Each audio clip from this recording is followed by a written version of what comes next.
Hello friends, welcome to learn education centre. तो आज की इस वीडियो में हम लोग कक्षा 10वीं के प्रश्नावली 2.2 के पहला के तीसरा नंबर क्वेश्चन से सॉल्व करेंगे। पहला और दूसरा नंबर क्वेश्चन को हम लोगों ने सॉल्व कर लिया था, उसका वीडियो अपलोडेड है, आप जाकर जरूर देख लें। तो चलिए तीसरा नंबर क्वेश्चन से सॉल्व करते हैं। पहले यहाँ पर क्वेश्चन को हम लोग जान लेते हैं कि क्या बोला गया। देखिए, निम्न द्विघात बहुपदों के शून्यक ज्ञात कीजिए और शून्यकों तथा गुणांकों के बीच के संबंध की सत्यता की जांच कीजिए। तो यहाँ पर है थर्ड नंबर क्वेश्चन। तीसरा में है 6x² - 3 माइनस में 7x। तो देखिए ये है क्वेश्चन। तो यहाँ पर हम क्या करेंगे कि ये जो 6x² है और ये 7x माइनस में है, इसको पहले लिखेंगे और अचर पद को बाद में लिखेंगे। ठीक है। अब यहाँ पर देखिए, इसको हम लोग करेंगे गुणनखंड। गुणनखंड हम लोग कैसे करते हैं, तो इसका पहला स्टेप होता है कि ये प्रथम पद और ये अंतिम पद, इसको गुणा करना है। तो 6x² का अगर हम गुणा करेंगे -3 में तो क्या हो जाएगा। देखिए 6 गुना -3 यानी कि ये x² है, तो 6 तिया 18 -18 x² हो जाएगा। उसके बाद क्या है स्टेप, उसके बाद क्या करना है कि इसको तोड़ने पर, इसको जब हम तोड़ देंगे और उसके बाद जो भी पद यहाँ पर आएगा उसको जोड़ने पर या घटाने पर हमको यहाँ पर मध्यम पद को लाना है।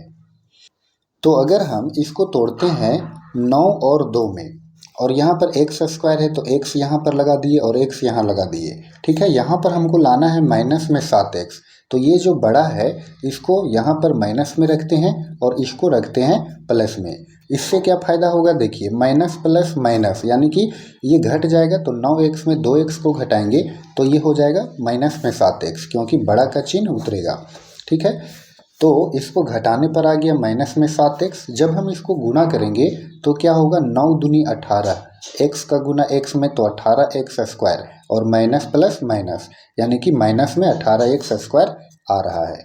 ठीक है। तो यहाँ पर क्या लिखेंगे, देखिए 6x², अब ये माइनस में 7x है तो इसके जगह पर रखेंगे -9x प्लस 2x, माइनस में 9x प्लस में 2x और माइनस में 3। अब यहाँ पर देखिए ये दोनों पद में कॉमन कौन है, तो यहाँ पर दोनों में कॉमन है 3x। तो 3x यहाँ पर कॉमन ले लिए तो यहाँ बच गया 2x, है ना। 3 दूनी 6 और x का गुना x में x²। और यहाँ पर देखिए x तो बाहर निकाल चुके हैं, 3 बाहर निकाल चुके हैं, तो यहाँ पर बच गया 3। ठीक है। अब यहाँ पर देखिए प्लस 2x - 3, तो यहाँ पर भी हमको 2x - 3 लाना है, इसीलिए यहाँ पर क्या है कॉमन, 1 कॉमन है। तो यहाँ पर हो गया 2x और माइनस यानी प्लस माइनस माइनस रहेगा, तो ये हो गया 3। तो इस तरह से 2x - 3 यहाँ पर भी और 2x - 3 यहाँ पर भी, तो यहाँ पर कॉमन हो गया 2x - 3 और यहाँ पर 3x + 1। ठीक है। तो ये हो गया इसका गुणनखंड। अब हमको निकालना है शून्यक। तो लिखेंगे चूंकि 6x² - 7x - 3 का जो मान है वो शून्य है यानी कि 0 है। तो जब इसका मान 0 है तो लिखेंगे इसलिए 6x² - 7x - 3 बराबर में 0। अब देखिए इसको हम लोग जब सॉल्व किए यानी गुणनखंड किए तो आ गया इतना, यानी कि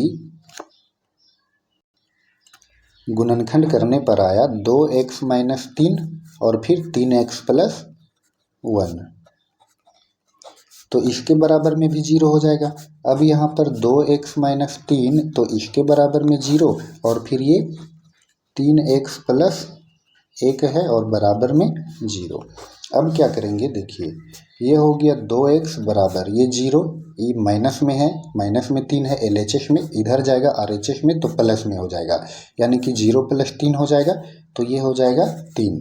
तो x का मान निकाल दीजिए 3/2 और ये हो जाएगा 3x बराबर 0 में 1 घट जाएगा, ये LHS में है प्लस में, RHS में जाके माइनस में, तो ये -1। तो इस तरह से 3x बराबर -1, तो x का मान निकाल दीजिए -1/3। तो देखिए इस तरह से यहाँ पर हमारा 2 शून्यक निकल गया।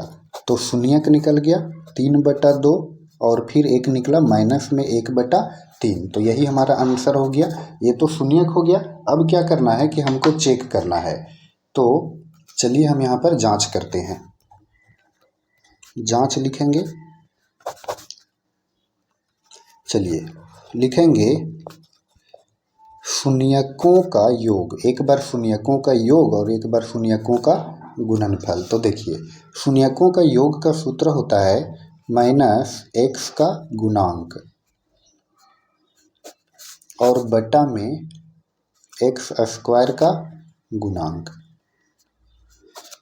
ठीक है, देखिए यहाँ पर देखिए -x का गुणांक और यहाँ पर क्या है, शून्यक हम लाए हैं 3/2 और माइनस में 1/3। तो यहाँ पर देखिए माइनस जो है वो ब्रैकेट के बाहर है। तो चलिए बाहर कर दिए। अब देखिए दो शून्यक है, एक शून्यक है 3/2 और फिर प्लस करेंगे क्योंकि ये योगफल निकाल रहे हैं, और दूसरा शून्यक है माइनस में 1/3। अब -3/2 प्लस माइनस -1/3। ठीक है, अब माइनस ये हो गया भिन्न का घटाव, तो 2 और 3 का एलसीएम हो जाएगा 6। तो 2 तिया 6, 3 आ गया, 3 का गुना 3 में 9। अब यहाँ पर 3 दूनी 6, 2 आ गया, 2 एकम 2। अब ये हो गया 9 में 2 घटा दीजिए 7 और बटा में 6। तो अब यहाँ पर देखिए चेक करते हैं हम लोग कि यहाँ पर बोला है -x का गुणांक। तो यहाँ पर x का गुणांक में देखिए माइनस में 7 है कि नहीं है। तो देखिए x का गुणांक देखिए है ना -7। तो ये चेक हो गया, प्रूव हो गया यहाँ पर। अब बोला है कि x² का गुणांक आया है 6। तो यहाँ पर देखिए x² का गुणांक है 6, मतलब कि ये प्रूव हो गया। अब हम लोग निकालेंगे शून्यकों का गुणनफल। तो लिखेंगे शून्यकों का गुणनफल। देखिए शून्यकों का गुणनफल, इसका सूत्र होता है अचर पद और बटा में होता है x² का गुणांक। ठीक है, तो देखिए शून्यकों का गुणनफल। अब हमको शून्यकों को गुणा करना है।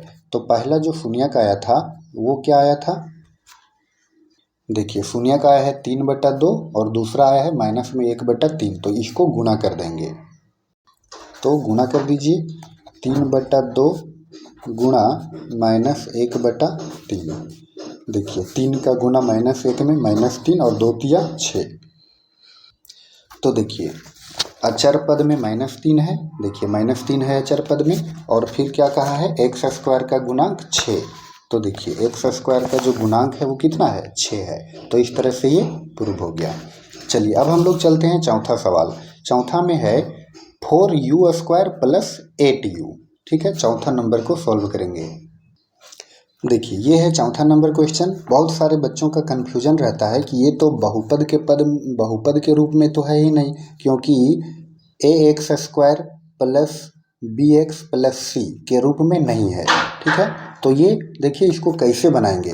तो यहाँ पर देखिए 4u² है + 8u है, तो दोनों में हमारा कॉमन निकल रहा है 4u। ठीक है, 4u को जब कॉमन ले लेंगे तो u बचेगा और यहाँ पर बचेगा 4 दूनी 8, यानी कि ये बच गया u + 2। तो लिखेंगे चूँकि 4u² + 8u का मान 0 है, इसका मान 0 है, तो इसलिए 4u × u + 2 इसका मान क्या होगा, 0 हो जाएगा। तो इस तरह से 4u का मान भी 0 हो गया और फिर u + 2 इसका मान भी 0 हो गया। तो इस तरह से u का मान हो गया 0/4, तो u का मान हो गया 0, और इस तरह से u का मान हो गया 0 + 2 इधर, तो इधर -2, तो u का मान हो गया -2। तो इस तरह से यहाँ पर 2 शून्यक निकल गया। कौन कौन, एक निकला 0 और दूसरा निकला -2। तो यही आंसर हो गया। अब इसको हम जांच करेंगे। चलिए इसको जांच करके देखते हैं। तो यहाँ पर जांच कर रहे हैं। देखिए जांच में लिखेंगे शून्यकों का योग, पहले शून्यकों का योग और उसके बाद शून्यकों का गुणनफल। तो शून्यकों का योग का फॉर्मूला हो जाएगा, यहाँ पर देखिए u है तो u ही लिखेंगे, तो लिखेंगे माइनस u का गुणांक और बटा में u स्क्वायर का गुणांक। ठीक है। अब देखिए यहाँ पर दो शून्य का आया है, एक आया है 0 और दूसरा आया है -2, तो ये हो गया यहाँ पर माइनस है फॉर्मूला में, तो ये हो गया 0 प्लस और एक शून्य है माइनस में 2, तो इस तरह से माइनस और ये हो गया 0 प्लस माइनस -2, तो इस तरह से माइनस और ये 0 में 2 घटाएंगे तो ये हो गया -2 और ये माइनस माइनस प्लस, यानी कि ये हो गया 2। ठीक है। तो यहाँ पर देखिए अंश में 2 है तो हर में हम लोग 1 लिख सकते हैं। अब यहाँ पर अगर हम चेक करेंगे कि माइनस u यानी कि u का गुणांक में 2 है क्या, तो देखिए तो u का गुणांक में तो 8 है ना, और u स्क्वायर का गुणांक में कितना है 4 है, लेकिन हमारा तो यहाँ पर 1 आ गया। तो इस कंडीशन में क्या करेंगे कि अंश और हर दोनों में 4 से गुणा कर दीजिए। तो अब ये क्या हो गया, 2 चौके 8 और 1 चौके 4। अब चेक कीजिए u का गुणांक 8, देखिए u का गुणांक 8 और फिर u स्क्वायर का गुणांक 4 है ना, u स्क्वायर का गुणांक 4, तो ये प्रूव हो गया। अब लिखेंगे शून्यकों का